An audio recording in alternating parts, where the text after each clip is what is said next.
సంవత్సరాలుగా ఉద్యోగాలు వస్తాయని చెప్పేసి బీహార్లో నిలబడ్డారు, బెంగాల్లో నిలబడ్డారు, ఆంధ్రలో నిలబడ్డారు.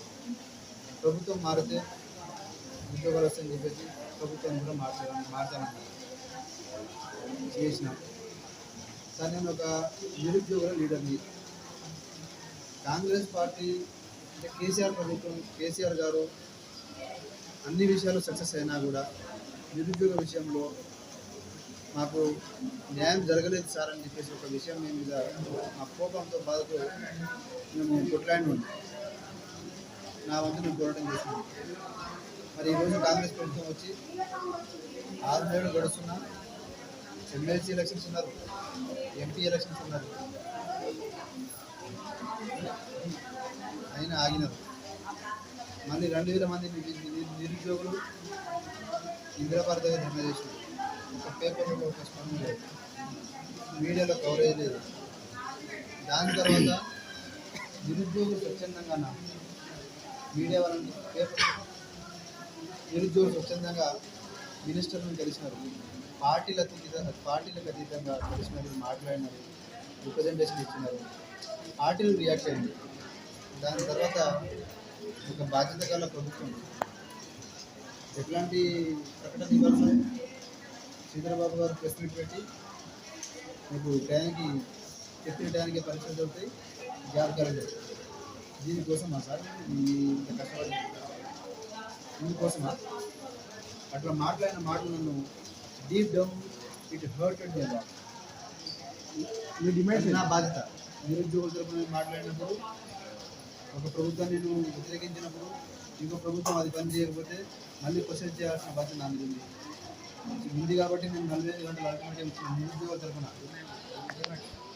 తరపున డిమాండ్ ఇచ్చిన తర్వాత, అల్టిమేటం ఇచ్చిన తర్వాత ప్రభుత్వం స్పందన రాలేదు. అప్పుడు ఆమరణ నిరాహార దీక్ష, అన్ని పేపర్లలో నిరాహార దీక్ష రాస్తున్నారు. నిరాహార దీక్ష చేయట్లేదు, నేను ఆమరణ నిరాహార దీక్ష చేస్తున్నా.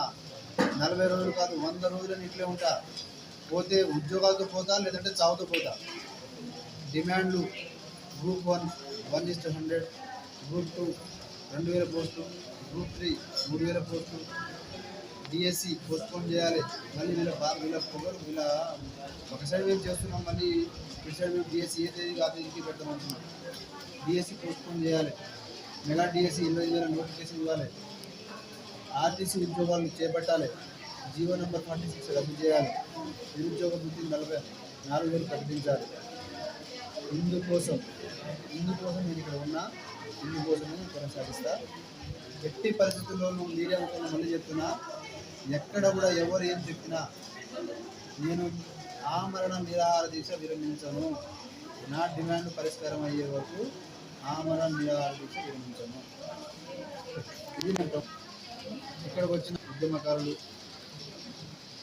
ఓఎస్జేఏసీ సీనియర్ లీడర్ నెల్లూరు శ్రీనివాసన్న గారికి నా హృదయపూర్వక ధన్యవాదాలు తెలుపుకుంటూ, అందరికీ ఇక్కడ వచ్చిన నిరుద్యోగులందరికీ నా హృదయపూర్వక ధన్యవాదాలు తెలుపుకుంటూ, మద్దతు తెలిపిన అందరికీ, నేను రాకేష్ రెడ్డి గారు వచ్చినారు, బర్రెలక్క గారు వచ్చినారు, నిరుద్యోగులు వస్తున్నారు, నరేష్ నాయక్ గారు వచ్చినారు, ఇంకా వేరే సంఘాల నుంచి కూడా మద్దతు తెలుపుతున్న ఫోన్లలో అందరూ నేను హృదయపూర్వక ధన్యవాదాలు తెలుపుకుంటూ, సార్ నేను ఇక్కడి నుంచి ఒకే ఒకటి సార్, ఈ డిమాండ్ ముఖ్యం, నేను కాదు. డిమాండ్ ముందుకు పోవడం కోసమే నేను ఇది చేస్తున్నాను. గాంధీ హాస్పిటల్లో తెలంగాణలో ఉన్న అందరూ ఇక్కడ వచ్చి గాంధీ హాస్పిటల్ వెళ్తారు, ఈ నిరుద్యోగులను తీసుకోవాలి, ప్రభుత్వం మీద ఒత్తిడి చేయాలి, పరిష్కారం అయ్యేలాగా మీరందరూ చొరవ తీసుకోవాలనేది నా యొక్క ఆశ, కోరిక. జై తెలంగాణ, జై హింద్, జై భారత్.